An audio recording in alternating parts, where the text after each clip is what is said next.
Hi, I'm Cristyn and I translated a poem from Welsh.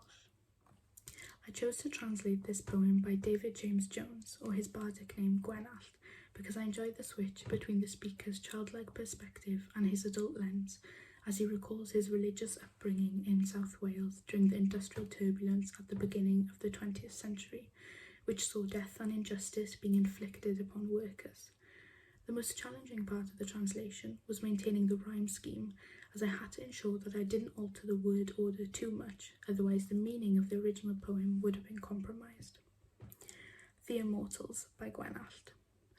Man will have reached middle age, seeing clearly the people and habitat which moulded his pilgrimage, and with me in their grasp the steel ropes which pull me away from these are the columns in 2 cemeteries in one of the South's villages.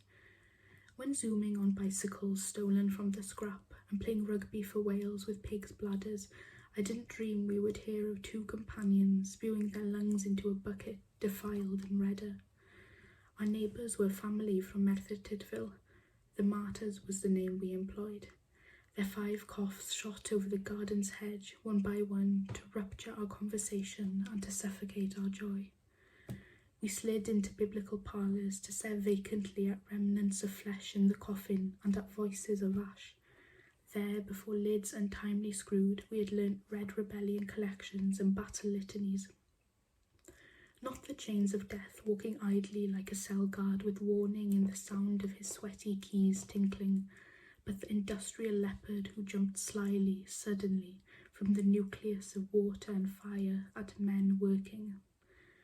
The hooter's trance, the dusty, smoky, drunken fetters, the chains carrying fear of blue fate, explosion and water stream rendering us savages, grappling with powers of catastrophe, primivity, hate. Stoic wives with fistfuls of blood-soaked reparations and a bucket full of cessation and memory until the end times, carrying coal, cutting firewood and tending to the garden, and the suffering on the cross was rightly read by its lines.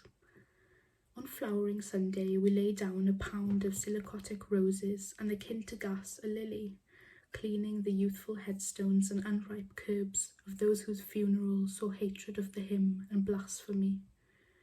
Utopia disappeared from Gellionen's peak, abstract humanity a classless, barrierless plain, and nothing has stayed in the depths of memory now, save family and neighbourhoods, sacrifice and man's pain.